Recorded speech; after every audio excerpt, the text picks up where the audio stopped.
Good afternoon, everybody. It is somewhere in the neighborhood of 12:45 on a Tuesday, so we are going live with the end of the Ask Me Anything hour and answering your questions. We have several very interesting questions today, so I'm going to jump right in. But remember, if you have a question while we're going live, go ahead and try to type it in. We'll see if we can answer it today. If not, email us at info@strongonhealth, and we will make sure that we get some point and answer to you on Facebook Live.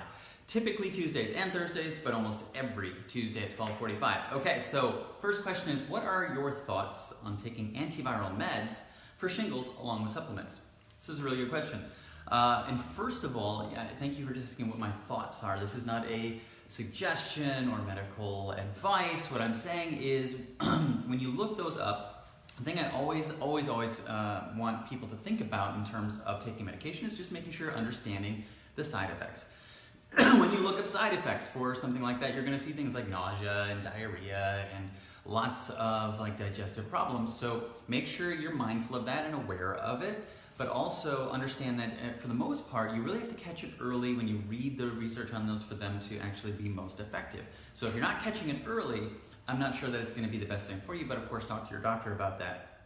They can also damage the host cells. So I'm always looking at trying to make sure we're supporting our body's ability to naturally be able to handle these viruses, as opposed to just trying to wipe it out at whatever cost. So first, do no harm. So if you are trying to support yourself from a natural standpoint to keep viruses at bay, you have to make sure you have good, healthy sources of calcium. You have to have available calcium in your system to be able to fight it off. You have to have a good source of vitamin C, and you have to have good essential fatty acids. You have to have at least those three things to be able to give your body a fighting chance. You also need zinc, lots of zinc. So if you're having that, take that information from your body that you may not have enough of those naturally to fight it off. Now, interestingly, last weekend, spent 12 hours with Dr. Joe Boyd and Amanda Williams talking about herbal solutions to stealth pathogens. So there are some very helpful herbal things out there, or herbal as they would say, ways that you can help to get these viruses on the run without having any concerns about the side effects that we're citing when you're looking up those drugs on that. So that may be something to investigate as well. So personally, it's not something that I would do because of those reasons. I would go more towards the herbs and making sure that I'm taking the information my body's giving me to give me an understanding of perhaps I don't have enough of those nutrients that my body needs, not only to keep those viruses at bay, but for all the other functions that my body's trying to do on a daily basis to keep me healthy, happy, and feeling good. Hope that answers your question. Second one is going over the differences and types of fats. What's good and what's not? This is a huge question. Thank you for asking, Josh, and I've been meaning to get to this for a long time. But I think what you're asking overall, and we can get into the details of specific monounsaturated and polyunsaturated, but overall, which ones are going to be the ones to steer towards and which ones are going to be the ones to stay away from, I think is what you're asking. And the rule that you want to follow here is obviously looking at how things occur in nature. Again, when you look at the healthy diets of those people around the world, the amounts of omega-3s that they're getting are going to be in about a 1-to-1 ratio to the omega-6s. Where are they getting those healthy fats from? A lot of them are coming from your raw nuts and seeds, from your vegetables. Oils are going to be helpful in some degree, but sometimes they're going to be a little higher in the omega-6s. So things like fish, butter, avocados as a vegetable, actually a fruit, those are going to give you more of those omega-3s. But again, as you're getting into nature, you're going to get a pretty good wave that you're getting in a balance. Now, when you start to get the unnatural ones, so things like your soy, your corn, canola, cottonseed, those are typically genetically modified organisms. So those are ones that I would personally just avoid at all costs as much as possible, because again, they're unnatural. Just like trans fats, totally unnatural, right? So that is something that we all are understanding is really nasty and particularly pernicious to our bodies, because it will create inflammation. They stay in your body for a ridiculously long time. I think the half-life is 121 days for trans fats, and at that point you still have a 25% residual that remains. So that's going to be your hydrogenated oil. So anything that says partially hydrogenated or hydrogenated, those I would completely keep out of the picture as well. Now, the bad news is, unfortunately, a lot of times in restaurant situations, fried foods are going to be putting those hydrogenated oils in there.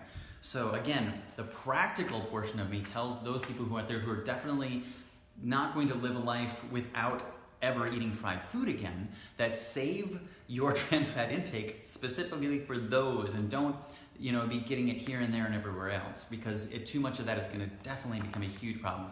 I'm not telling anybody it's a good idea to ever eat trans fats, but I'm being realistic. People are going to fry fish and eat it. They're going to fry things and eat them. So make sure that you keep that in mind when you're looking at the whole equation of how much trans fats are going into your life, because that's going to make a big difference overall. So when we're talking about saturated fat, though, I think is what another question you're worried about, in terms of how hard is that on your health, right? And we have these concerns about saturated fat being linked to cardiovascular disease. But if you actually look at the Framingham study, you will see that the evidence actually states and shows that the higher the saturated fat income there was, the lower the rates of the incidence in cardiovascular. Look that up for yourself, trust but verify, obviously. But also when you actually even examine like the plaquing, what the plaque is mostly made of, it's actually 3/4 polyunsaturated fats, and only 1/4 of it is saturated fats. So there's more of that in the plaquing and less of the saturated fats. So if that was the concern, you want to make sure that you're getting good, healthy, saturated fats. And again, grass-fed animals are going to be a good source of that. So fish, beef, those types of things. And there's no grass-fed fish, but you get what I'm saying, like naturally occurring fish and animals.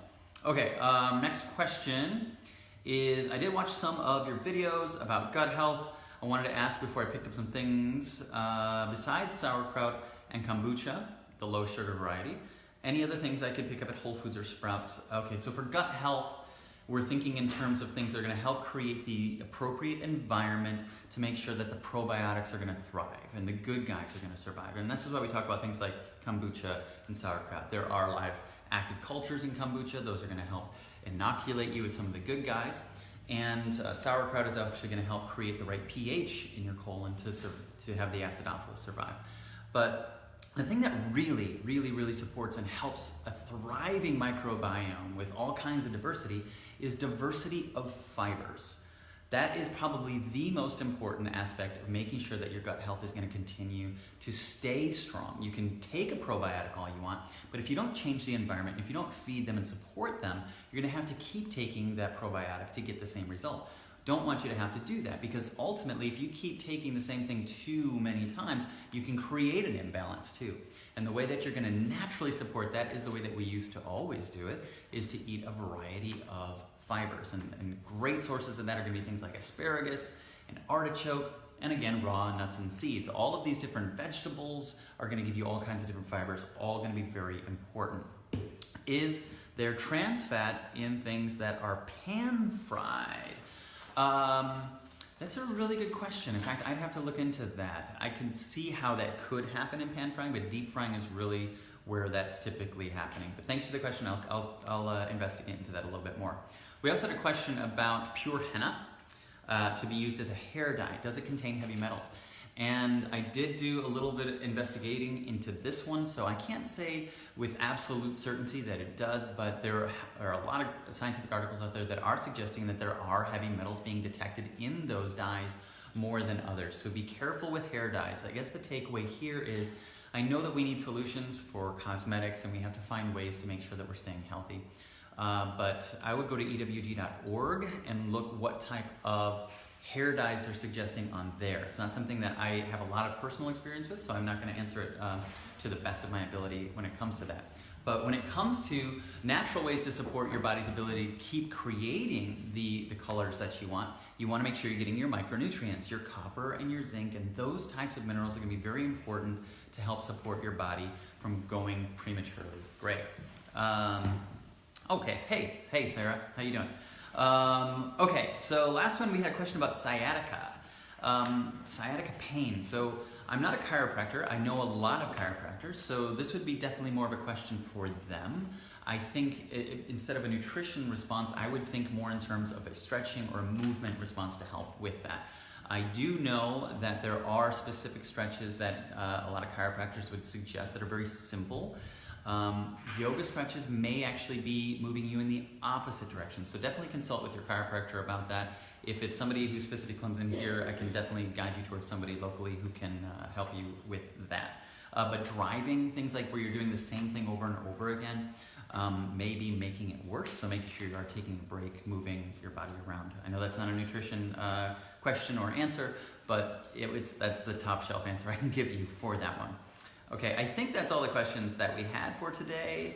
Hulk. Okay, all right. So we have amazing, wonderful clients that come in here, and we have particular ones that are gifted writers. And I honestly, you know who you are who wrote this if you're watching. I really encourage you to go out and share your gift with the rest of the world. I'm not going to read the entire email to you, but it did make us laugh. But the takeaway is, and I'll read you a small portion of this, there's several things in here in the experience that this individual is having with their journey back to health. And in particular, she's attempting to balance hormones, get her digestion corrected. And one of the things that we always want to remind people is that as your body's getting well, things are going to change. And in fact, one of the things that you should be looking for changes in your skin, changes in your breathing, changes in your elimination. So whether it's your bowel movements or whatever it is, your body is going to be getting rid of certain things. And sometimes it can seem a little unusual, and that's information. Sometimes you gotta slow down a little bit because your body gets excited and tries to get back to the business. I'm just gonna read number 5 on the list that she sent here. She said, after being irregular for a week, my body decided to wake itself up at 5:45 a.m. this morning and open up a sewer portal from Planet 7 directly from my nether regions. When my husband heard the banging and exclamation, "For the love," he decided to come investigate my well-being. Thankfully, he heeded the warning to back away slowly. I, on the other hand, had a spiritual experience. I think I saw Jesus asking for mercy on my soul, and my nose is now detached from my face. I also feel like my armpits stink all the time, and every orifice in my body needs deodorant. This is not natural, man. Absolutely. This is not to say that this is going to be everybody's experience, but I do love 2 things about this: the expression of understanding that things are changing, and communicating that things are changing to help you understand that. So one of the things to remember that your body is going to try to get rid of stuff that it doesn't need, and when it's not supported to do so, it's much better having these things outside of the body than inside the body. But sometimes it can go a little aggressively, or I don't know what was happening here. There's a lot of other factors here. But the takeaway is understand that you do want to get rid of what your body no longer needs. And that's kind of the way your body's going to do that. So unless it's absolutely ruining your life, embrace the fact that you're eliminating. I think more often people are valuing not going to the bathroom versus going to the bathroom.